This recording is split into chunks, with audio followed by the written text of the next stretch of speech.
नमस्कार दोस्तों। एक बार फिर से आप सभी का प्रेम पूर्वक स्वागत है आपके अपने परिवार सफलतागंज में।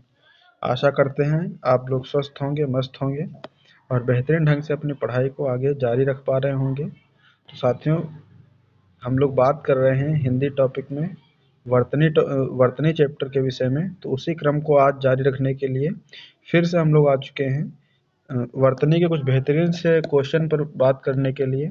तो साथियों, वीडियो को अंत तक अवश्य देखेंगे। वीडियो में दी हुई जानकारी यदि आपको समझ में आती है तो वीडियो को लाइक करना है, चैनल को सब्सक्राइब करना है और अपने जवाब कमेंट बॉक्स में अवश्य लिखते जाइएगा। तो साथियों, स्टार्ट करते हैं हम।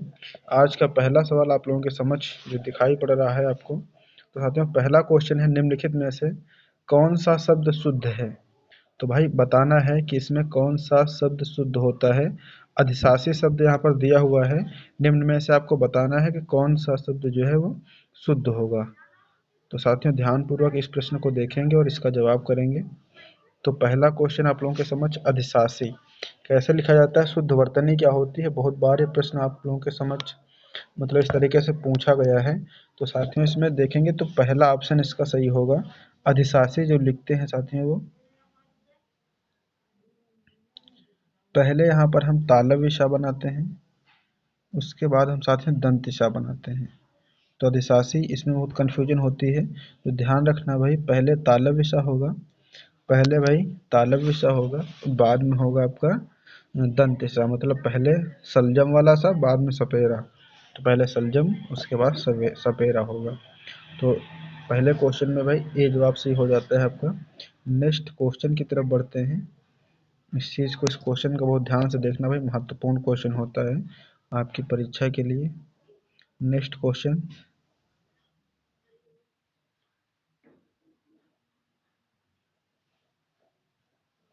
तो दूसरा क्वेश्चन साथियों आप लोगों के समक्ष आ चुका है।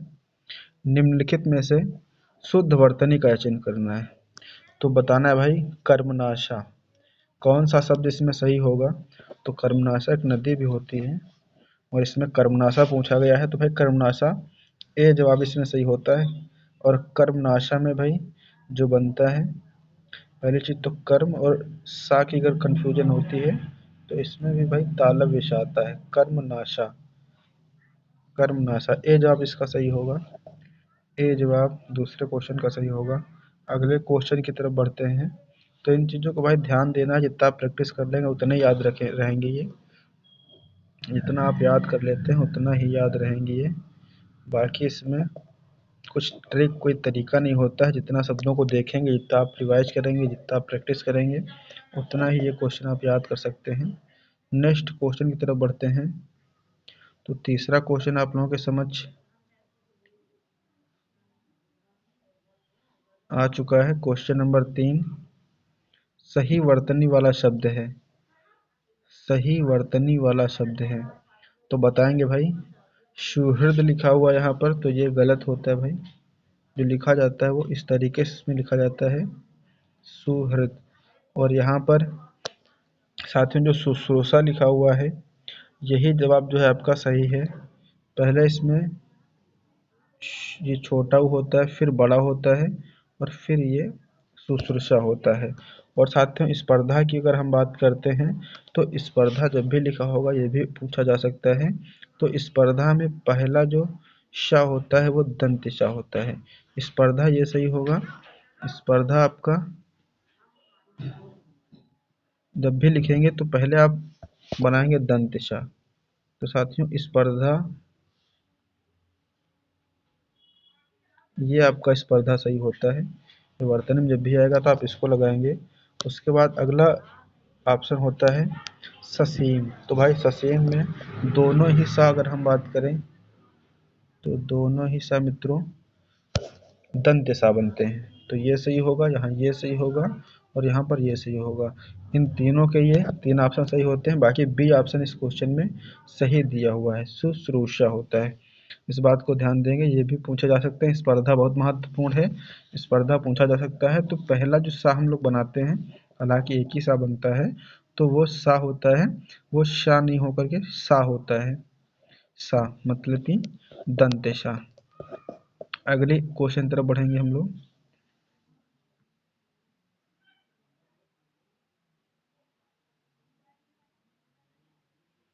तो क्वेश्चन नंबर 4 आप लोगों के समझ आ चुका है। बताना है भाई, कलेश शब्द लिखा हुआ है, बहुत महत्वपूर्ण क्वेश्चन होता है। ये यूपी आर ओ पूछा जा चुका है कि बताइए इसमें कौन सा शब्द सही लिखा हुआ है, क्लेश कैसे लिखते हैं। तो भाई इसमें सी ऑप्शन आपका सही है। जो क्लेश लिखा जाता है वो इस तरीके से लिखा जाता है। जब यहाँ पर 4 ऑप्शन एक ही जैसा देता है तब कन्फ्यूजन होती है। तो साथियों इस कन्फ्यूजन को हम दूर करने के लिए ही आप लोगों के समक्ष प्रस्तुत हो रहे हैं। तो क्लेश जब भी लिखा जाएगा तो आधा का ला और लास्ट में सा का ही कन्फ्यूजन होगा, तो सा साथियों बनेगा वो तालब विशा ही बनेगा, मतलब सलजम वाला ही बनेगा क्लेश में। इसको भी ध्यान देना भाई, सी ऑप्शन इसका करेक्ट होगा। क्वेश्चन नंबर 5 की तरफ बढ़ेंगे। क्वेश्चन नंबर 5 में देखें, किस शब्द की वर्तनी अशुद्ध है। अब यहाँ पर बताना है कि किस शब्द की वर्तनी अशुद्ध है। इस बात का साथियों विशेष ध्यान देना है कि वहाँ पर शुद्ध पूछ रहा है या अशुद्ध पूछ रहा है। जल्दबाजी कतई नहीं करनी है, बहुत इत्मीनान से क्वेश्चन को पढ़ना है। इसीलिए प्रैक्टिस जरूरी है आपको यहाँ पर, ये ताकि वहाँ आपको पढ़ने में कोई दिक्कत ना हो। आसानी से यहाँ पर जितनी प्रैक्टिस आप कर लेंगे उतनी बेहतर होगा वहाँ पर आपके लिए। तो भाई नेक्स्ट क्वेश्चन आप लोगों के समझ आ चुका है। बताएंगे भाई इसमें से कौन सा अशुद्ध है, कौन सा एक अशुद्ध है। तो भाई शमशान जो होता है पहला ही अशुद्ध है इसमें। शमशान जो लिखा हुआ है वो सी ऑप्शन में सही लिखा हुआ है, शमशान। शमशान भाई इस तरीके से लिखा जाता है, पहला सा जो होता है वो हाफ होता है, तालव्य सा हाफ होता है, बाद में तालव्य सा कंप्लीट होता है। बाकी शमशान पहला गलत है, छिद्रान्वेषी सही है, अंतस चेतना भी यहाँ पर सही लिखा हुआ है, अंतस चेतना भी बिल्कुल सही लिखा हुआ है। तो यहाँ पर पहला जो अशुद्ध है भाई वो शमशान, इस तरीके से नहीं लिखा जाएगा। ये भी बहुत महत्वपूर्ण क्वेश्चन होता है, वेरी इंपॉर्टेंट में इसको आप डाल के रखिएगा। सारे क्वेश्चन को आप स्क्रीनशॉट ले सकते हैं या आप इसको आप नोट करते जाएंगे, ताकि कभी भी किसी भी एग्जाम में आप बैठते हैं तो इन क्वेश्चनों पर आपको दिक्कत ना हो, बहुत महत्वपूर्ण होंगे आपकी परीक्षा के लिए। नेक्स्ट क्वेश्चन की तरफ बढ़ते हैं। निम्नलिखित में से शुद्ध वर्तनी वाला शब्द है, इसको अभी हम लोगों ने किया था, उसी के 4 ऑप्शन दिए हैं, यहाँ पर अब कंफ्यूज नहीं होना है। तो भाई इसमें कौन सा सही होगा, हमने पहले बताया था कि जो तालव्य श बनता है उसमें छोटा ऊ होता है, देन आपका श्रा बनता है जो सा और रा से मिलकर बना हुआ है, उसमें बड़ा ऊ लगाते हैं, फिर मूर्धन्य सा शुश्रूषा। तो भाई इसमें ए ऑप्शन बिल्कुल सही होगा, बाकी के तीनों ऑप्शन गलत होंगे। ए ऑप्शन कतई सही है, बाकी के तीनों ऑप्शन गलत होंगे। बेहतरीन ढंग से अपनी तैयारी को भाई बनाए रखिएगा, परीक्षा की तिथि बहुत नज़दीक है। और जैसा कि अगर आप लोग देख रहे हैं कि 50 लाख समथिंग फॉर्म पड़े हैं, तो फॉर्म देख करके आप परेशान या विचलित कतई ना होइएगा, क्योंकि भाई जब पुलिस की भर्ती आती है तो गांव में बैठा हुआ हर लड़का, गांव शहर कहीं भी, मतलब जो भी कुछ है, क्योंकि जो 60,000 वैकेंसी आई हैं, दूसरी चीज़ पुलिस की भर्ती इतना हाईलाइटेड होती है कि हर एक इंसान सोचता है कि फॉर्म डाला जाए, कहीं किस्मत जाग जाए। तो भाई बिना पढ़े लिखे किस्मत जागेगी नहीं, किस्मत उसकी जागेगी जो रात को जागता है, उसकी किस्मत जागेगी। और जो रात में अभी तक सोता रहा है, अब सोचे मेरी किस्मत जाग जाएगी, तो ऐसा होने वाला नहीं है। किसी को कोई टेंशन लेने की आवश्यकता नहीं। जो आप अपनी तैयारी को बनाए रखे हुए हैं, मेहनत कर रहे हैं, तो उनको फॉर्म को देख कर भी कतई कोई टेंशन नहीं लेनी है। फॉर्म पढ़ेंगे, फॉर्म पढ़ने से कुछ नहीं होता है, पढ़ने वालों से आपको कंपटीशन है, ना पढ़ने वालों से कोई कंपटीशन नहीं है। बहुत सारे ऐसे लोग भी होंगे जिन लोग को कोई सब्जेक्ट कोई सिलेबस का पता आता नहीं होगा, फिर भी वो लोग फॉर्म डाले हैं। तो खैर कोई दिक्कत नहीं, डालने दो। आप लोग अपनी तैयारी को बेहतरीन करिएगा। चलिए देखिएगा क्वेश्चन नंबर 7 में हम लोग बात करेंगे। तो क्वेश्चन नंबर 7 साथियों, इसमें ईर्ष्या शब्द पूछा जा रहा है, कौन सा सही है। तो ये तो बड़ा आसान सा है, सभी को पता होगा। आई थिंक इसमें डी ऑप्शन सही होगा, ईर्ष्या। कंफ्यूज कतई नहीं होइएगा इसमें। अब यहाँ पर छोटी अगर कर देते तो शायद थोड़ी कन्फ्यूजन होती, बट यहाँ पर बड़ी है ईर्ष्या, तो ये बिल्कुल सही है, आसान सा क्वेश्चन है। हालांकि ये भी यूपी आर ओ में पूछा हुआ है, 2010 प्री में पूछा हुआ प्रश्न होता है ये। नेक्स्ट क्वेश्चन की तरफ बढ़ते हैं साथियों। तो क्वेश्चन नंबर 8 का जवाब करेंगे आप लोग। अब सही वर्तनी है, अब यहाँ पर बताएंगे भाई, यहाँ पर बताएंगे। अब कन्फ्यूजन जो होगी आपको वो डी और ए में होगी। डी और ए में पृष्ठ क्या होता है, सॉरी षष्ठ यहाँ पर लिखा हुआ है थोड़ा सा, ये इस तरीके से लिखा हुआ है। एक ऑप्शन ए में ये लिखा हुआ है, ऑप्शन डी में आपका ये लिखा हुआ है। तो बताएंगे भाई टा होता है ठा होता है, बताएंगे साथियों इसमें टा होता है या ठा होता है, इस चीज को आप लोग बताएंगे। तो भाई पृष्ठ होता है ना कि टा होता है, ये गलत हो जाएगा, ये वाला साथियों सही हो जाएगा। ऑप्शन ए जो होगा वो साथियों सही हो जाएगा, और ऑप्शन जो डी दिखाई पड़ रहा है ये गलत होगा। तो यहाँ पर जो सही वर्तनी है वो षष्ठ होती है, मतलब छह को संस्कृत में लिखा गया है षष्ठ, ना कि षष्ठ। तो भाई ठा, इसमें कई बार गलतियां कर जाते हैं लोग, इस चीज को ध्यान देना है। ठा होता है ठठेरा वाला, ना कि टा होता है। तो साथियों नेक्स्ट क्वेश्चन आप लोगों की स्क्रीन पर आ चुका है। बेहतरीन सा क्वेश्चन, हालांकि 2 करोड़ का सवाल नहीं है। ये क्वेश्चन बेहतरीन है, केबीसी नहीं है, इसमें केबीसी नहीं चल रहा है जो बहुत महंगा सवाल हो। क्वेश्चन बड़ा आसान सा है, बेहतरीन सा है, जवाब करेंगे सभी लोग। इसमें बताइए कौन सा सही होगा, कौन सा सही होगा भाई। तो इसमें भी जैसे बोलते हैं गरिष्ठ, जो हैवी खाना होता है, वर्तनी का चयन करना है सर्वोत्तम, मतलब जो सबसे बेटर हो, सर्वोत्तम सब जो सबसे बेटर हो उसका चयन करना है आपको। और यहाँ पर भाई गरिष्ठ, गरिष्ठ, गरिष्ठ या गरिष्ठ, अब यहाँ पर बताएंगे भाई कौन सा सही होगा। ध्यान से देखेंगे और बताएंगे भाई कौन सा सही होगा।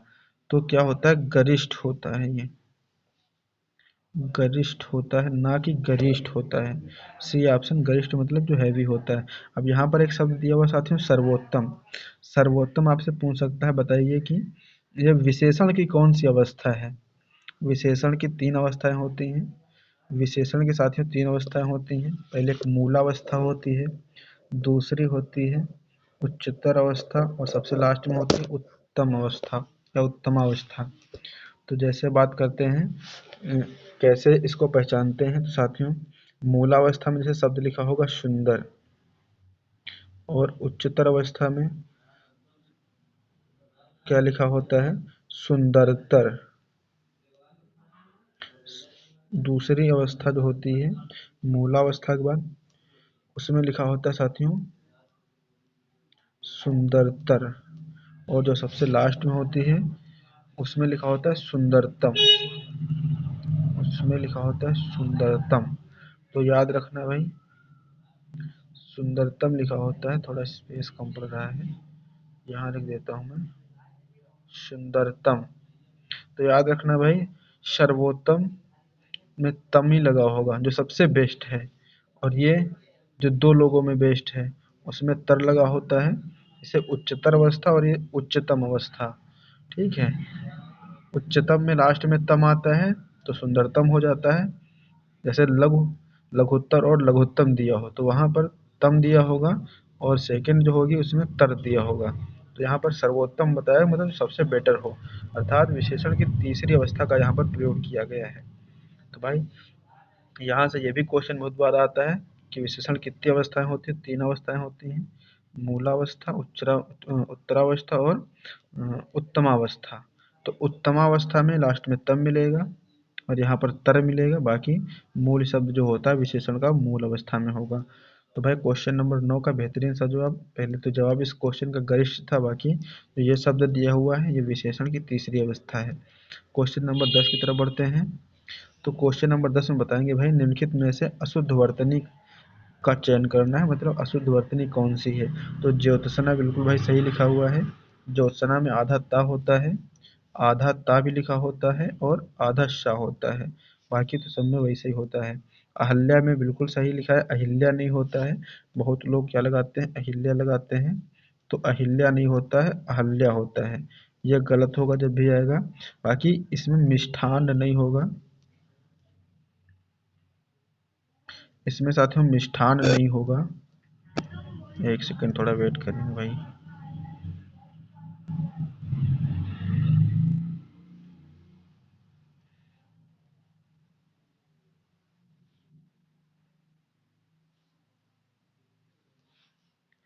यहाँ पर साथियों क्या होगा, मिष्ठान नहीं होगा, मिष्ठान होता है, मिष्ठान होता है। वीडियो को देखते समय आई हुई दुविधा के लिए क्षमा प्रार्थी हूँ। तो क्या होगा भाई मिष्ठान होगा, और अंतर्धान ये बिल्कुल भाई सही होता है, ऐसे लिखा जाता है ये जब भी वर्तनी आएगी तो ऐसे लिखा होगा। इसमें अंतर ध्यान नहीं करना है आपको, जैसे यहाँ पर आप ध्यान कर दें तो ध्यान का नहीं लिखना है, अंतर्धान होता है ये।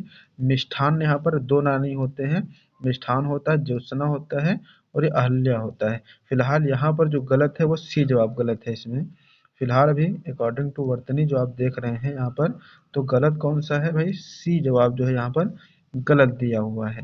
बाकी सभी ऑप्शन इसमें बिल्कुल सही है। नेक्स्ट क्वेश्चन तरफ बढ़ते हैं भाई। निम्नलिखित में से एक की वर्तनी शुद्ध है, तो बताएंगे भाई एक की वर्तनी कौन सी शुद्ध है।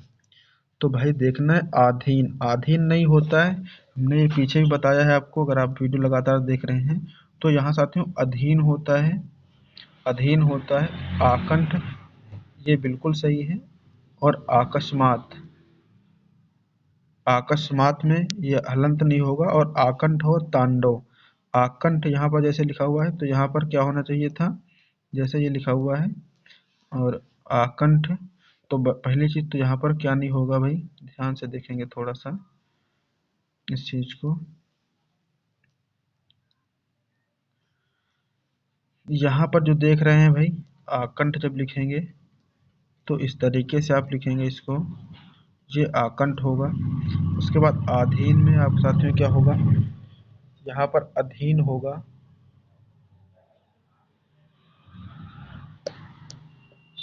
अधीन हो जाएगा यहाँ पर।